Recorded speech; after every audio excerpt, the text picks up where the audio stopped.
First, I just want to echo Heather and say that I very much enjoyed all of these papers. All three of you are doing really unbelievable research that should be published. You're making extremely important contributions to our emerging field of carceral history, and I learned so much from each and every one of you.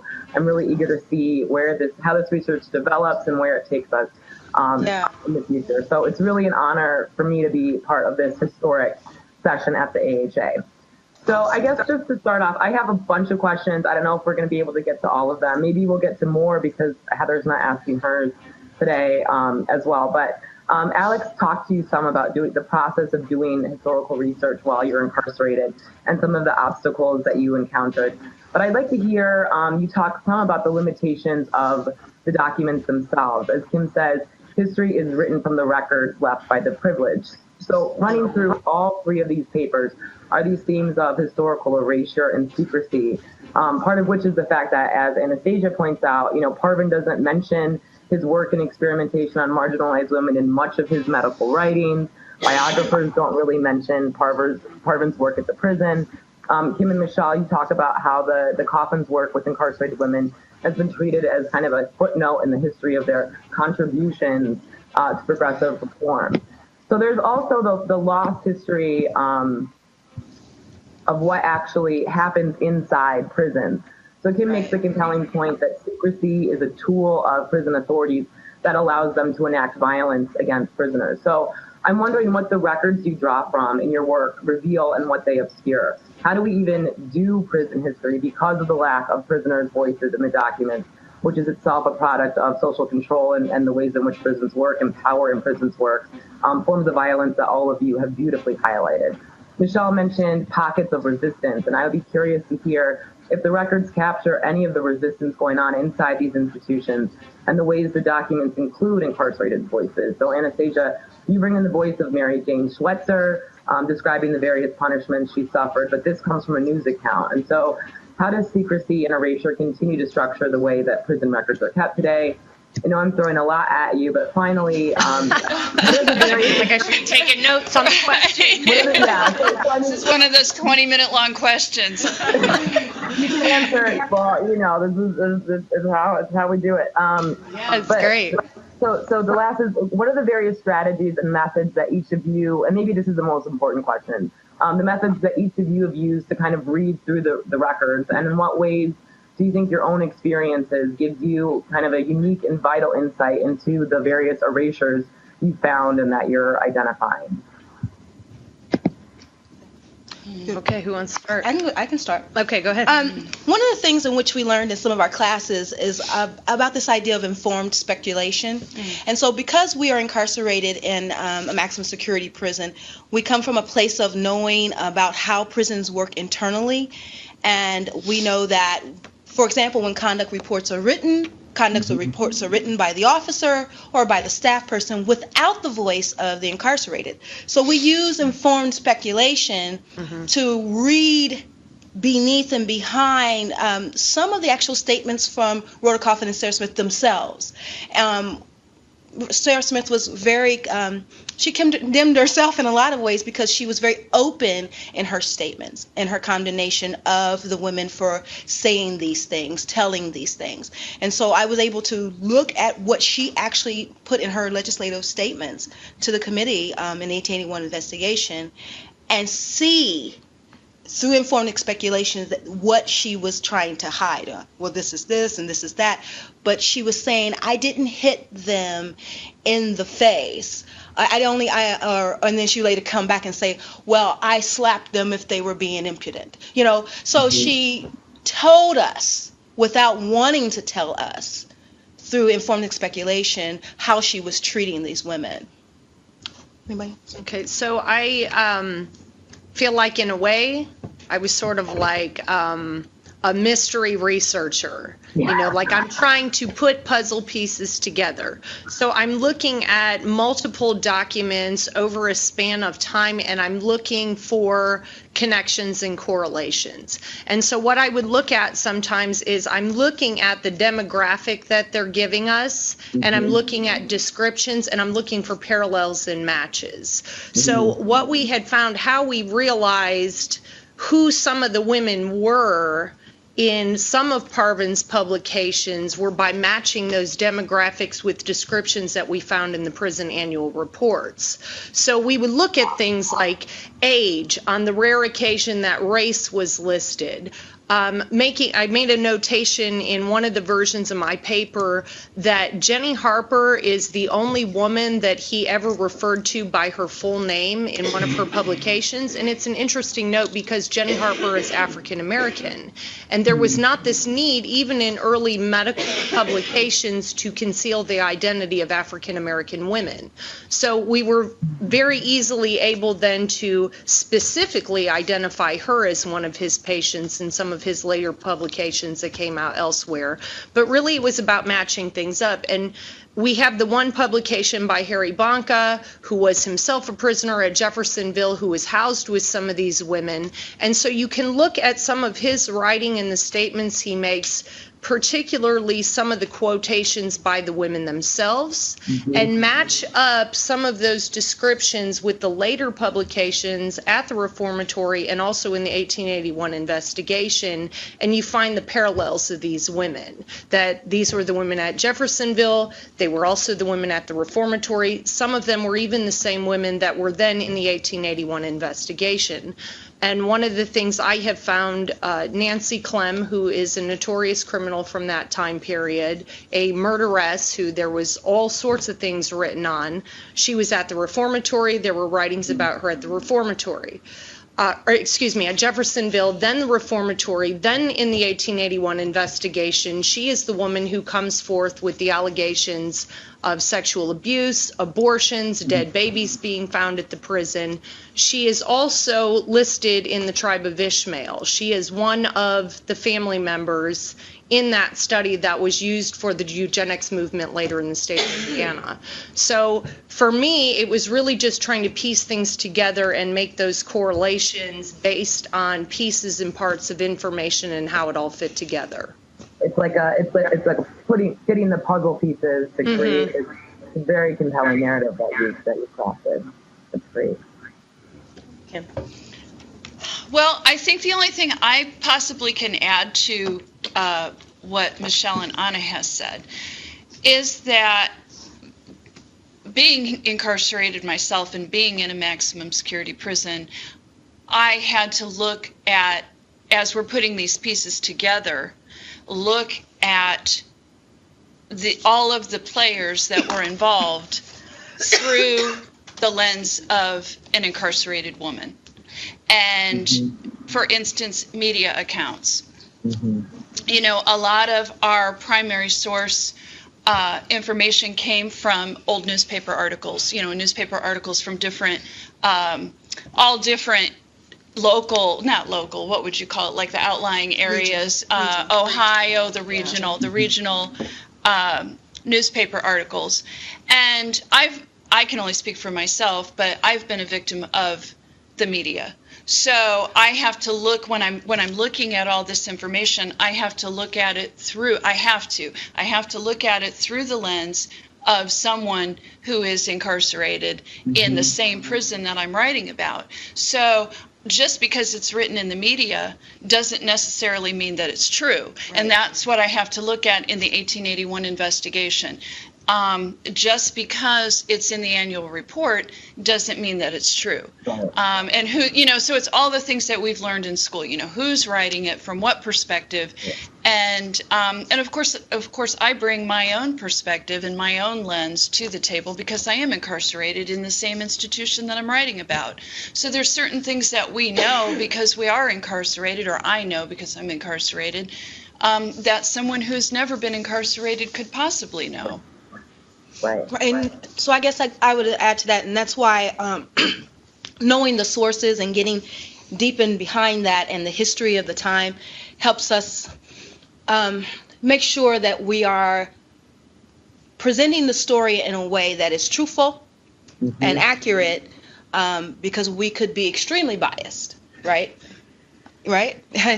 Miss Foster's laughing in the background because she agrees with that. But that's why we have to make sure that our sources correspond and correlate with with the argument we're trying to make. Well, I think, one of the kind of the real insights that your work illuminates, and you all are kind of dealing with the ways in which reform itself can be incredibly regressive. You show how reform effectively precipitates new domains of social control. So Michelle and Kim look at the benevolent reform that has historically introduced various forms of exploitation and oppression. The research reveals that Smith saw torturing women prisoners as a necessary evil and as part of this kind of larger reform project, and that she and Coffin both profited directly from various abuses that they inflicted against incarcerated women and girls. So this tendency that you've identified in progressive reform, I think, is especially indicative as we prepare to embark on this criminal justice reform moment today. With Barack Obama talking about scaling back the war on drugs and incarceration, and with Congress considering the Fair Sentencing Act. So I'm wondering if you can speak about the lessons and implications of your research, which offers a sort of cautionary tale as I see it, and on a broader, kind of more philosophical level. And this to me was kind of the question I took away from all of your papers. Can prisons ever be spaces of reform? What would it take for carceral institutions to truly be rehabilitative and progressive? And what is the history that you've uncovered reveal to us about the ways, the limitations of progressive reform, or kind of what we see as more humane and benevolent social change?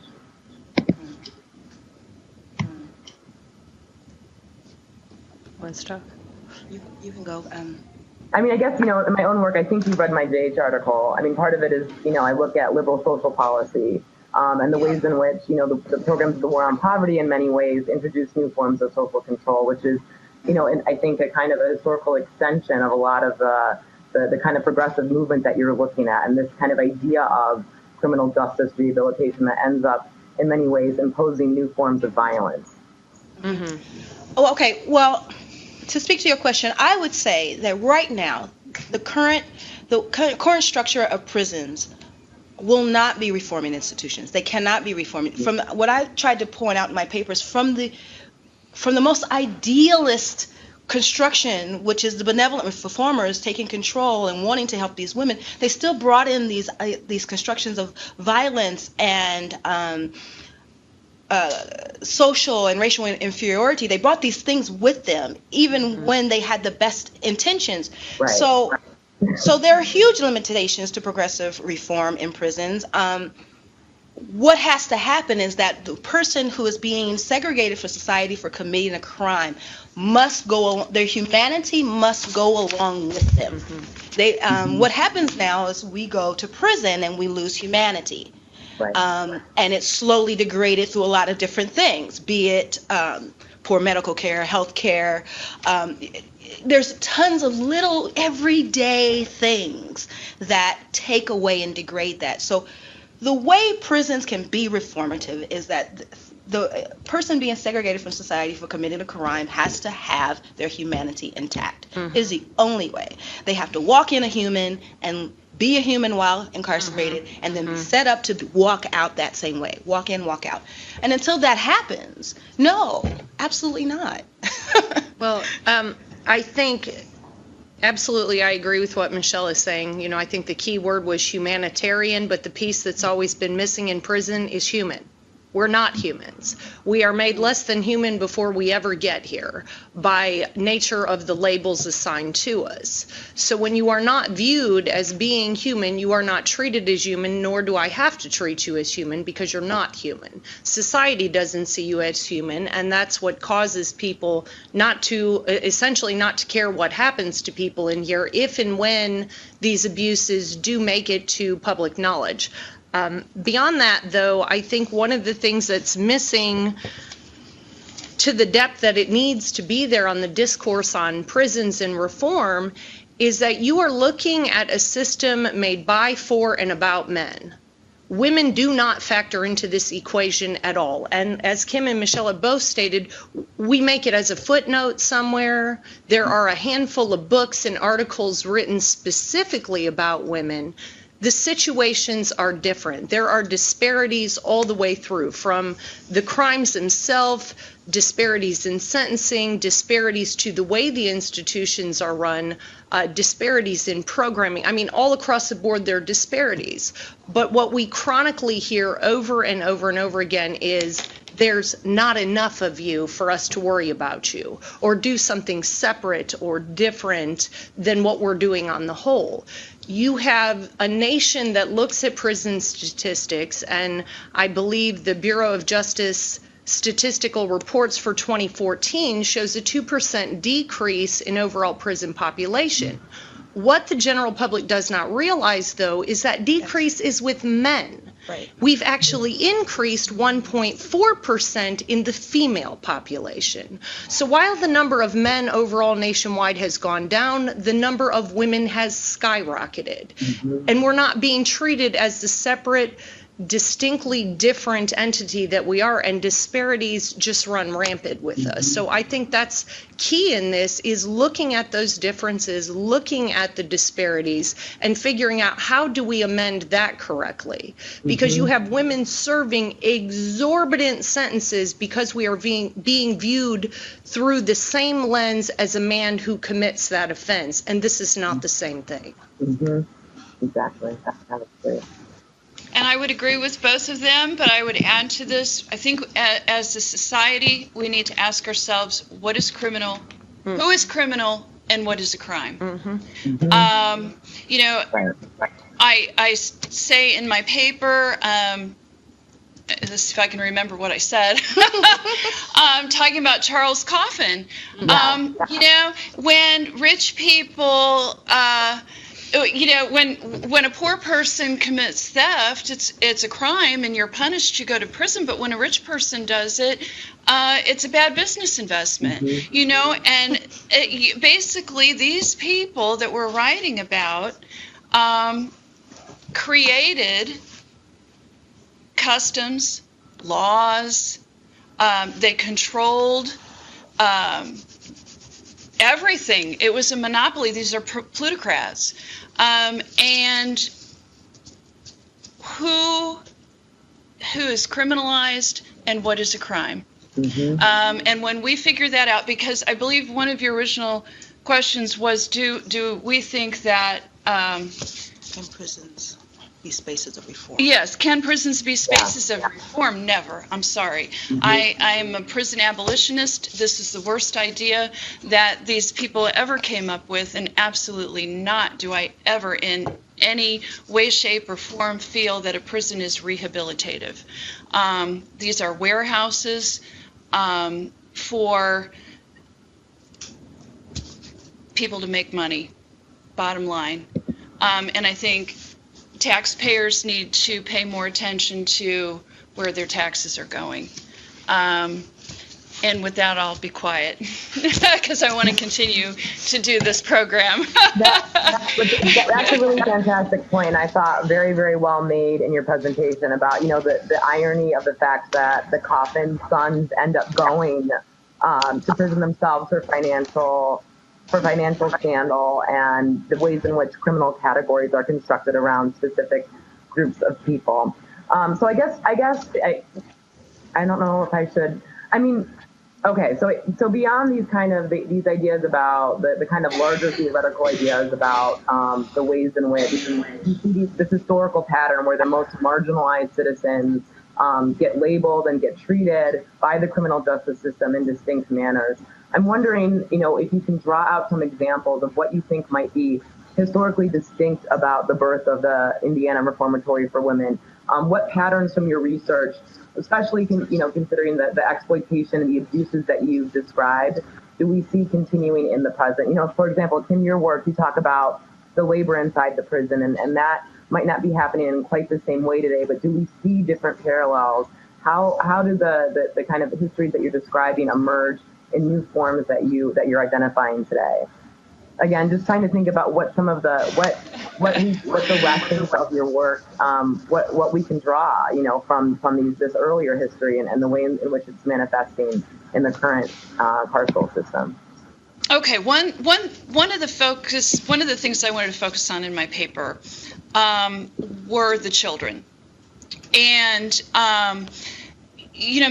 Michelle talks about the 17. Am I saying this right? The 17 women that were brought from Jeffersonville. These women had set sentences. And most of them were murderers. Yes, right. So you have to look at the time period. The one woman's husband was hung. She ended up in prison for the rest of her life. Okay, so she's not going to go anywhere. There wasn't enough people. In my personal opinion, there was not enough women to make this institution successful. So what did they need to do? Now, I have a theory, which I didn't necessarily write about in this paper. Sarah Smith wanted her own reformatory for girls from the beginning. Charles Coffin got the House of Refuge for boys, and her plans, she was poo-pooed, and her plans were set aside.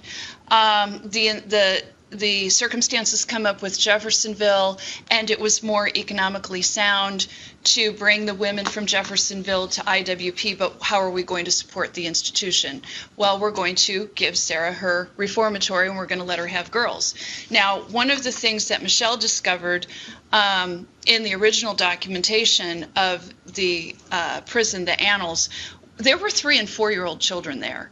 And this is something that isn't widely talked about or known. I've never read any other documentation concerning these children. So, you've got 3- and 4-year-old children at a reformatory, and you're working them. We're talking about slave labor. Now, 1873, there's a huge depression, and some of the accounts that I have read, the people are dropping their children off at the reformatory, and it's understandable because of the depression.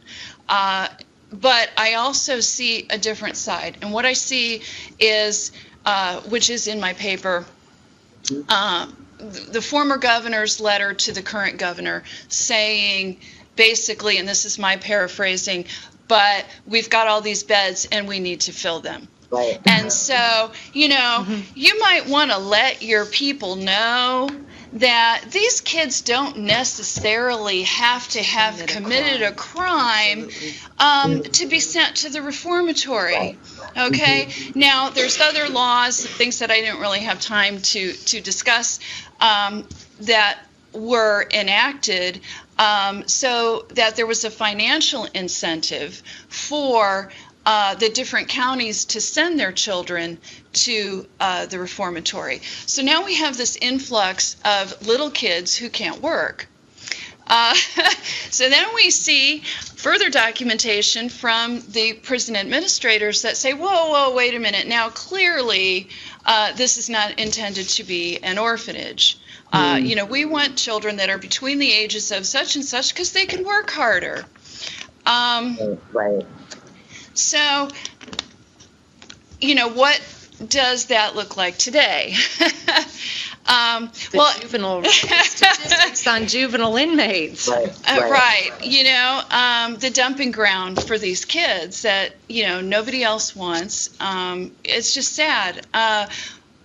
One of the things that Sarah and Rhoda do when they take control of the institution, the girls aren't necessarily working any harder. And with these girls, you can turn them over, so their sentences, you're always going to have an influx. So they're in and out. But while they're there, they're working, and you're leasing them out as servants. But one of the things that Sarah and Rhoda do is they cut the cost. So nobody's really working any harder, and they're not generating any more income, but they cut the cost of running the prison by 30%. So now we have a lease agreement with different entities, Airmark, Corizon, and the Department of Corrections is able to cut costs that way. So we may not necessarily be working harder, there are labor laws, so we may not necessarily be working harder. They're not leasing us out as servants, but cutting costs, and then there's kickbacks involved in, the telephone rates and JPay and Airmark and Verizon, and everybody's getting paid except us. I see a lot of correlations, but like I said, I would like to continue these discussions, so I probably need to stop there. So one correlation I see across the continuum is gender limitations. The women were being trained to be domestic laborers and to serve in other people's homes, not become the type of women in which they were, which were administrators and secretaries and teachers, laundry, instructors, lay ministers. They weren't being taught that. They were taught to be servants. And so they limited it based on gender, what they could do or not do. Today, we have cases in where women will go to work release and they are limited to the certain jobs in which they will go to, and the men are offered more places in which they can go. So a girl will get at work release facility for 2 or 3 places, and the men will get 10. And if you go to the places that are allocated for men, you will have your parole or probation violated and come back to prison. So that's kind of the same thing in terms of gendered limitations on our labor. That's sort of along the continuum. Okay, so I want to talk about gender and sex and what this looks like over time, and then correlating that medically as well. First of all, one of the things that I think is imperative to note is that the reformatory was the first exclusively separate facility for women. Okay, so you began a whole era of separate spaces to criminalize women in. And the basis of that system and what it was founded on absolutely had everything to do with very narrow sexual ideologies of who and what a woman is supposed to be. And so you have these very narrow parameters and constraints on who and what woman is that were enforced and inflicted upon women within the institution. That has remained a continuum over time. In the longer version of my work, I talk about how sex is still criminalized inside prison with women, and how gender nonconformity or gender deviation in any way, shape, or form becomes the target for criminalization in here, which in the long run really equates to extended prison sentences for women. If women still do not abide by that very narrow patriarchal and, Victorian mentality and attitude about who and what a woman is supposed to be, particularly sexually and in demeanor and outward appearance, she's criminalized. So that's absolutely a continuum that we have there. Also, what we have found, what I have found, and one of the points I'm making too, is I think that we need to extend Vesela May Weaver's idea of front lash onto not only civil rights movement, but feminist movement and the women's liberation movement. Because you see the foundation and the beginning of the separate women's prisons correlating with the early feminist movement, the suffrage movement. And when do you see the influx of mass incarceration or hyper-incarceration? Is right around the 1970s, and you have this women's liberation movement paralleling the civil rights movement. So here's one area that I think we have failed to look at is, as people of color have advanced, your attack came through the criminal justice system. As women have advanced and fought for equality, there has been that lash against them in the criminal justice system, because you see the foundation of the prison, then you see the increase again in the 70s over the last 40 years or so in the number of women being incarcerated. Medically, one of the things I talk about in my paper is in 2013, there just came out a scandal in California that female inmates were being sterilized outside of their consent. It's still happening. So here's one prison of hundreds across the country, And what they had to do to even uncover that, there were record omissions and documents had been destroyed. And I mean, it turned into this huge loop and circle to even try to figure out how long it was going on, who was doing it, who paid for it, who knew, who didn't know, because of the mass elaborate cover-ups of what was happening. So how many other places is that still going on? There's a continuation in prisons of deliberate indifference, medical negligence, medical mistreatment, maltreatment, or simply non-treatment at all to prisoners. And I think experimentation continues to go on too. Are we talking about it? Do we know? And the most surefire and easiest way to continue it without anybody knowing, well, we just won't put it in the record at all. And so if it's not in the record, then we can claim it didn't happen. Right, which is, exactly kind of the difficulty of doing the research that all of you are embarking upon. I mean, I guess I want to kind of continue some of what Anastasia mentioned in her response. And by the way, the kind of links that the comment about, the front expanding this notion, Weaver's notion of front lash to think about the women's liberation movement directly, I think is really an important new terrain in kind of the way in which we understand the origins of mass incarceration in the 1970s. But the idea of this like criminal taint or the convict race, that incarcerated female bodies specifically are colonized bodies and therefore vessels for various forms of social control, structures the arguments that all three of you are making. So criminalization, as Anastasia, you write, quote, perpetuates an endless continuum of disposable, expendable, rapeable bodies. And Michelle demonstrates that convict bodies are inherently rapeable. Also, a status that she points out was ascribed to Black women at large throughout American history. Michelle also suggests that incarceration is a process of racialization, and this gave me a lot to think about. That once white women were convicted of a crime, they no longer enjoy the racial privileges. So I'm wondering, Michelle, if you would argue that the white women at Jeffersonville who you studied were racialized in a similar way to free Black people and Black women in particular during this period. And then for all of you, I think this is a really important point. And so I'm wondering some about the inverse of the implications of this view of incarcerated bodies as racialized bodies. So what does that claim then tell us, or what insight do you think it provides about the ways in which race and racism manifest in the United States at large, both historically and maybe the ways in which we're still confronting many of these issues in the present, inside prisons and outside? Well, I would first state that, yes, I do believe that incarcerated white women in that period were dehumanized to the point in which their bodies could be victimized like women of color who have been throughout time. And so I definitely saw a correlation between that, primarily because we've talked about intersectionality a lot in some of our studies. Crime has this way of intersecting race, intersecting gender and class, and flipping and tripping and reconstructing who's in and who's out, and who's okay and who is not. And so what I found, particularly with one lady, and in my presentation I wasn't able to go into depth with, is Sally. Sally was a girl who'd come in. She was told the first night she got there to prepare herself for the deputy warden, and up until that point she had been sexually violated in the guards' quarters or while cleaning in some other part of the prison.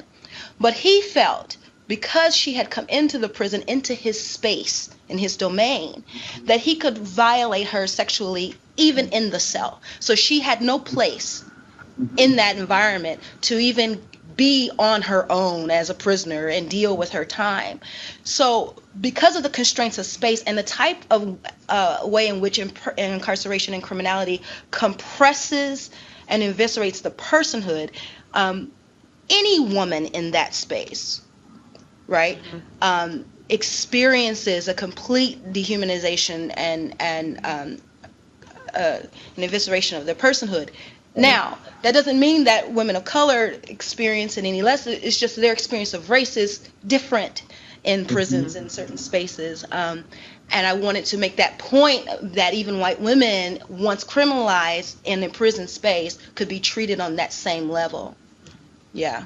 And I think it is still an issue. And I can think of one particular person in the institution today who is a white woman, and she is particularly Yeah, because of her space where she is located. Now, does she experience some racial privilege amongst other women? Possibly. I'm sure she does. But in terms of the administration, no. No, she's going to be treated. Yeah. So, okay. Yeah. So, I agree with Michelle. I think, though, that the criminal conviction adds a whole new level to this hierarchy. And when I say new level, I mean lower level. Like, I often refer to the felony conviction as the new scarlet letter. You know, you've got that great big giant red F on you now. That puts you in the otherest of the other category. You become the lowliest of the low, and it doesn't really matter what color you are, how educated you are, how much money you have. I mean, none of that matters anymore. Now that you have the felony conviction, you're at the bottom of the heap.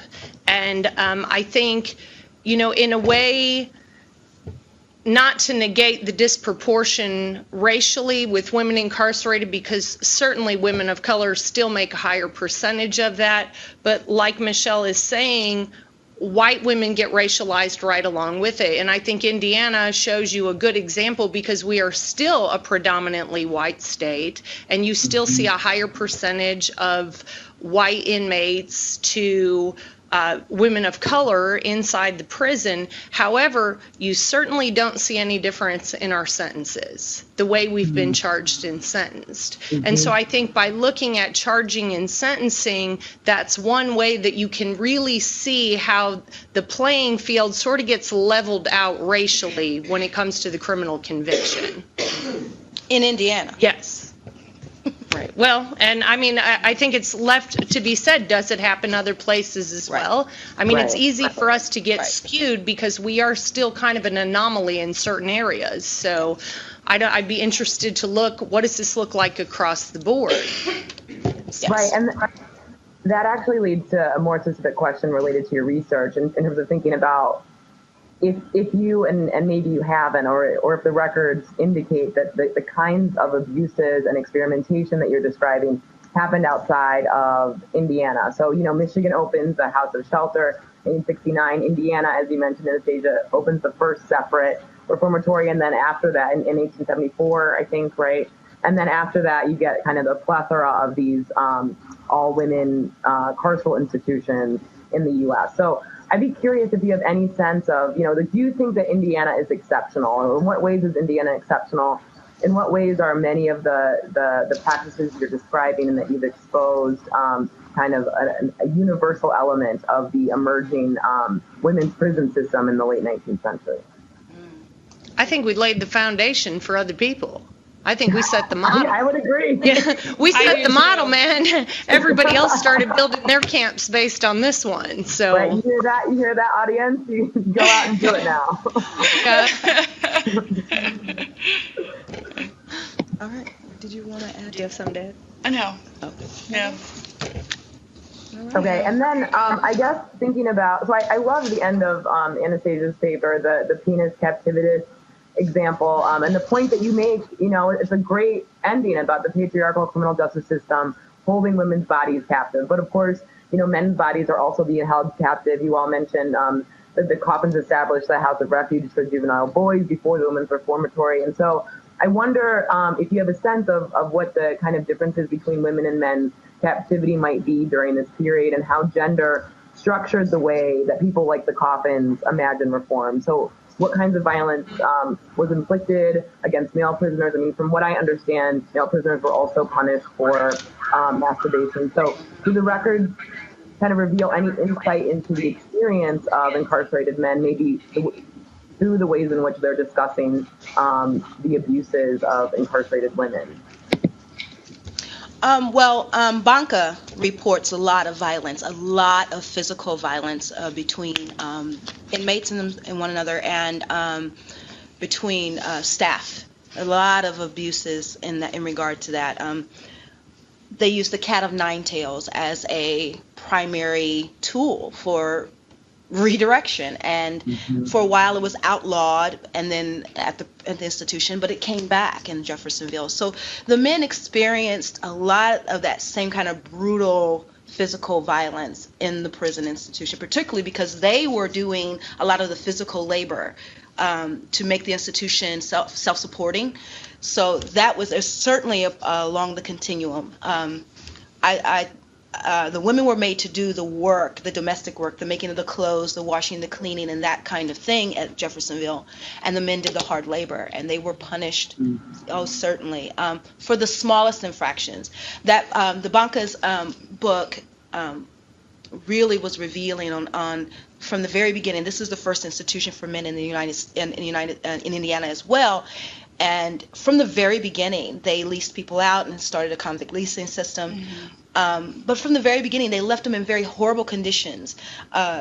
When the state came to investigate, the beddings were infected with bugs, and their clothes were ragged, and they didn't have soap to wash. And so they experienced a lot of this, a really harsh brutality. Physical degradation. Physical and mental degradation at Jeffersonville, and that we know about, because we haven't really studied the other institutions in depth, but definitely at Jeffersonville. Right, and we know that there were boys at Jeffersonville. Yes. I was going to say something else. Go. I forgot what I was going to say. I'm sorry. I think we need to look at the fact, too, that, the reformatory was the first state-run institution, penal institution for women. It by far was not the first institution housing women. Michelle and another student, Lori, talk about in an earlier paper, Magdalene Laundries being the first prison setting here. But we also have to look at the extremely extensive history of insane asylums, which is actually where a lot of my work with this started. These were my original questions. Excuse me, how does medical and mental illness factor into this prison? Because prior to this, well, you didn't put the women in prison. The women were all in asylums, not only in this country, but all across Europe. Women were being chastised for being mentally ill. This is where you get hysteria and masturbation and nymphomania and all these issues that suddenly were these sexual problems that were tied to mental illness with women. And so, these abuses you see, all of this is stemming out of a longer history of institutionalization. The institutions were just different types of institutions.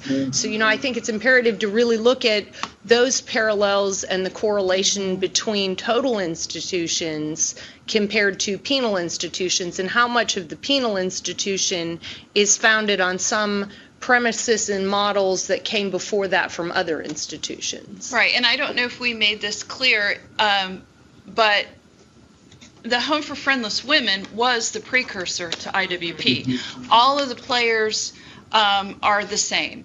And I'm not totally convinced, and I'm wanting to do more research into this, but after IWP was opened, I believe it was 87, that women were still going to Jeffersonville. I believe that I found a report, and I can't prove it yet, but I believe I found a report that some of the women that were in the home in Richmond, Home for Friendless Women in Richmond, Indiana, because you have Indianapolis, Evansville, and Richmond. The coffins were over Richmond. So I think that in 1877, now IWP is open, and I think there were some women that were sent back to Jeffersonville. And there was some scuttlebutt about getting them back out of Jeffersonville and into the Home for Friendless Women in Richmond. So who were they? Right. Who were they? Who were they? I mean, we have a lot of questions. Yes. It's explicitly in the Indiana penal codes and policies post the opening of IWP that it explicitly stated that women could indeed still be sentenced to Jeffersonville. So, that's one of the questions we've had. Well, were they still sending women there? And if they were, who were they and why? And, I sort of have a theory and sort of wonder if maybe they did not continue to send the African American women to Jeffersonville instead of bringing them to the women's prison. Now, we don't know this yet. It's a theory. It's a question. But I think it's something definitely worth delving into and looking at. Along these lines, I know, Anastasia, you also talked about the kind of questions about asylums and mental illness that led you to this topic. But I'm wondering now, you've done this groundbreaking, breathtaking research. What are the questions that it's opened up for you? What do you see as kind of future avenues of research for yourselves, and maybe ideas that you could share with the fellow historians in the audience as more of us begin to look into these records, to research the history of the carceral state? Where would you like to see your own projects going, and kind of the emerging field of which we're all a part? Well, I have something I'd like to say. And this 1881 investigation was huge for us, and because that's what kind of cracked open the facade. Okay, these are not benevolent. This is not the benevolent institution that we've been told. Right. And the precursor to the 1881 investigation was a woman named Margaret Conrad. And Margaret Conrad was held in solitary confinement for 3 days and hung herself. She was the first reported suicide at IWP. And in the records, it states that she was an opium eater. So, because she was an opium eater, that's why she hung herself. Not because she was in solitary confinement for 3 days. So, I would like to... And there's a huge... there's a huge emphasis, and people are looking right now at the use of solitary confinement. And so I would just like to put that out there, that I would hope that, this is 1879, and that our research, 1879, Margaret Conrad commits suicide by hanging herself after 3 days of solitary confinement. In 2016, how many people in the United States are going to hang themselves after being forced into solitary confinement? Yeah.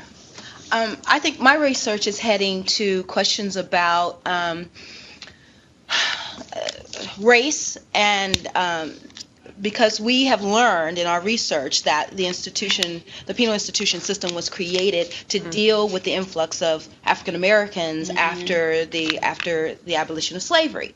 So these institutions were created to capture these people and then put them in some sort of productive labor. I mean, convict leasing is all about that. But Indiana was different, and I want to look at how Indiana compares to other southern states and in the region, because their goal was to keep blacks out of the state. That was their belief back in 1816, 1850 with their Indiana Constitution, and they went to extensive efforts to keep blacks out. So our numbers in terms of race at the Indiana Women's Prison are low. So I got some questions that I would like to delve into about race formations and race relations in Indiana and Indianapolis at that time compared to the South in the penal institutions. There's some questions there because Indiana seems like not exceptional, but just different in how they dealt with their African American population. Right. So my work, I think, is going deeper and further in gender studies, particularly looking deeper at what it really means to label people. Who is labeled? How are they labeled? Why are they labeled? What does the label then do to them? And which specific groups of people are we targeting? And how we've moved over the course of time from one targeted group of individual to another, to another, to another. And this is part of the overarching point I'm making with this paper, is that by labeling certain people as less than human for whatever reason, be it their race, creed, national origin, sexual orientation, gender, performative role, if you will, whatever the case may be, when we have put that label on somebody that then makes them less than human, they become open season for any type of dehumanizing and devaluing treatment. So I want to take a deeper look at that, particularly with gender nonconformity, How, why, who, where, what does it look like? What does that say on a bigger picture? Who gets the label? And then what do we do with it once they have it? Because I think, some of I want to say it was some of Heather's work we were just reading, talking more about this big picture and saying that it's not just one solitary thing or one event that really causes these things in mass incarceration to happen, or how this reflects on the rest of the world.